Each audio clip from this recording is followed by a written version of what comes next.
Stulin entrevista a primer ministro de Yemen, marzo 2024. Daniel Stulin: Excelencia, usted fundó el Día de los BRICS en Yemen. ¿Dónde se ve Yemen dentro de los BRICS ahora y también en un futuro cercano? Ministro de Yemen: nosotros, como es natural, consideramos al Grupo BRICS una iniciativa extraordinaria que fue adoptada por grandes líderes políticos.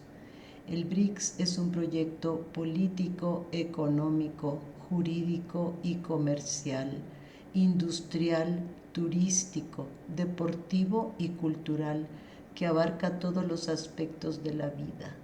Para nosotros esta situación es una señal positiva que Dios mediante abarcaría a toda la humanidad. Hasta ahora la humanidad ha seguido y continúan siguiendo el proyecto capitalista occidental en el que están comprometidos los Estados Unidos de América y la OTAN. Estos se jactaron con fanfarronería ilimitada cuando ganaron la Guerra Fría a la ex Unión Soviética en 1991 y dijeron, o más bien señalaron sus teóricos, afirmando que se había llegado al final de la historia. Algunos pensadores capitalistas estadounidenses y occidentales, entre quienes figura Fukuyama, hablaron del final de la historia, señalando que el socialismo ha caído, el sistema socialista ha caído y ya no queda otra opción para el mundo que el capitalismo liderado por los Estados Unidos de América. Es bien sabido que este capitalismo liderado por Estados Unidos y la OTAN ha producido un proyecto político injusto, dirigido contra la humanidad. Asesinaron a millones de coreanos con este sistema capitalista, asesinaron a millones de vietnamitas, asesinaron a millones de árabes musulmanes en Afganistán, en Irak, en Siria, en Libia, en Egipto, en Argelia, en Yemen y en Somalia.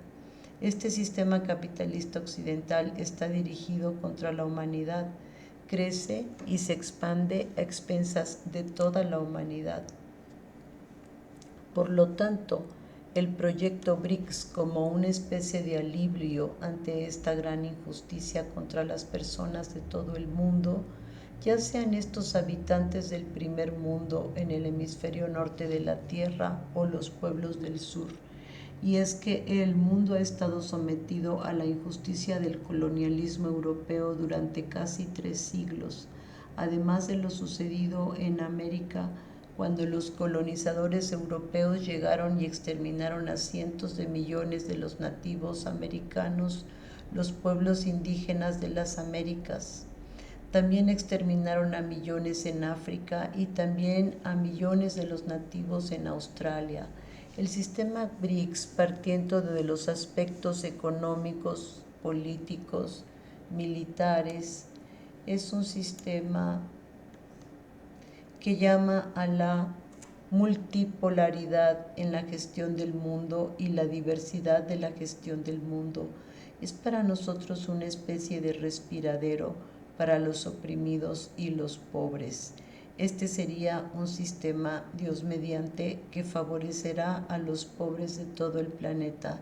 Es bien sabido que Rusia, China, India, Sudáfrica y Brasil, los países que establecieron el sistema o proyecto BRICS, son países que nunca han colonizado a ninguna nación.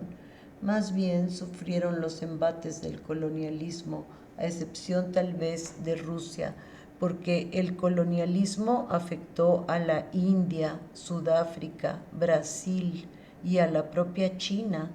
Todos estos países, más los países nuevos que se han sumado al grupo de los BRICS recientemente, los países árabes e islámicos, además de los países africanos, serán unos firmes defensores de este sistema. Nosotros hemos establecido el Día del BRICS partiendo de esta convicción.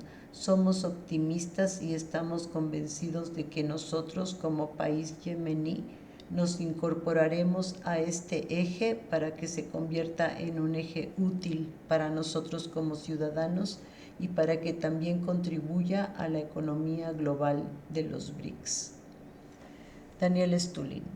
Profesor, el conflicto actual en Gaza ha llegado a tal punto que mancha literalmente el alma colectiva de la humanidad, y esto es fruto de décadas y décadas de enfrentamiento entre los israelíes por un lado y los palestinos por otro, y también de la ciénaga de esta ambición imperial.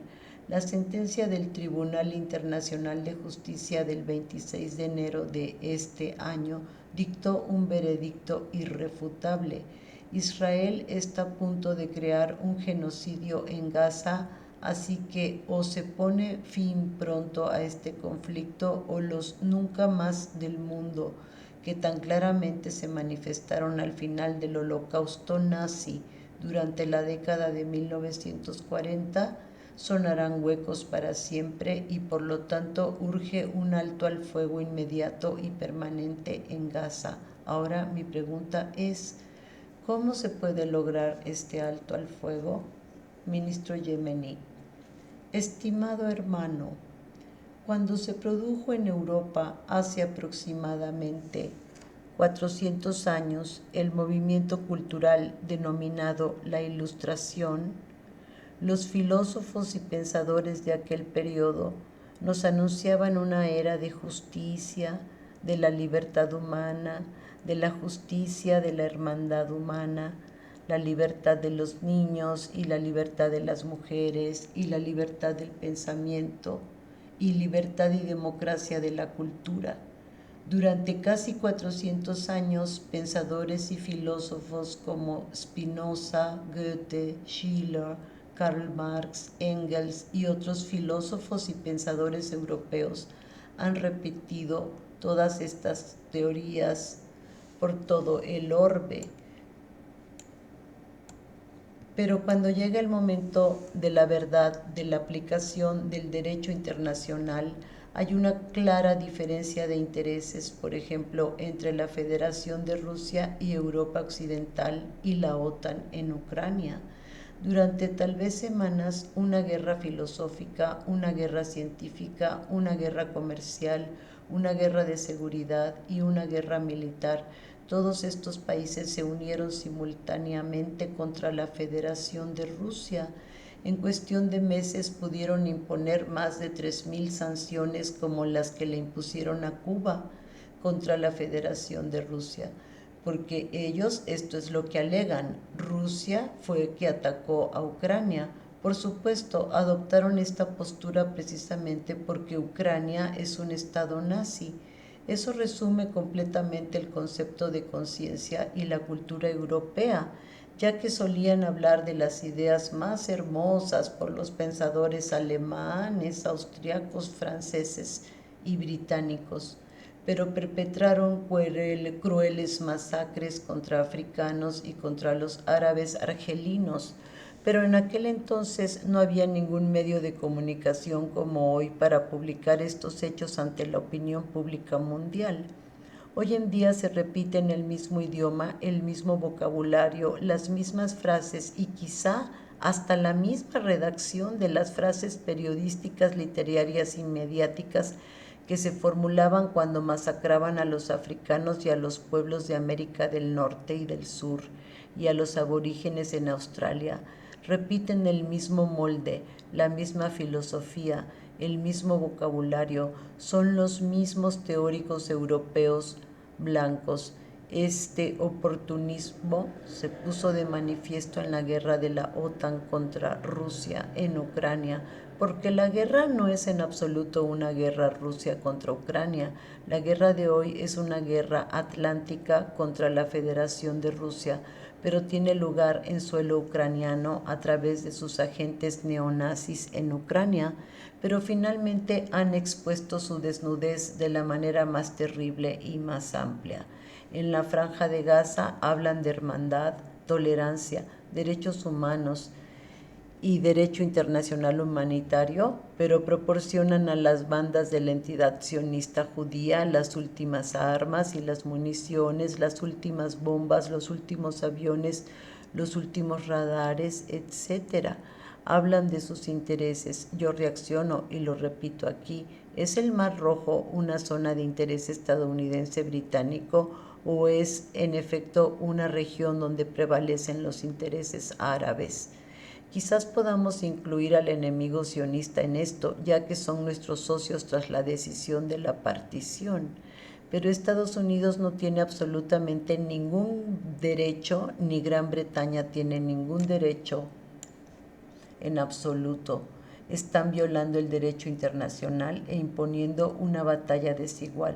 Sin embargo, con el favor de Dios Todopoderoso y bajo la guía del líder, hemos podido hundir muchos barcos, hundir muchas baterías militares e inutilizar muchos petroleros, porque tenemos la voluntad y también la tecnología militar, a las tecnologías para hacer frente a las tecnologías de estos países agresores.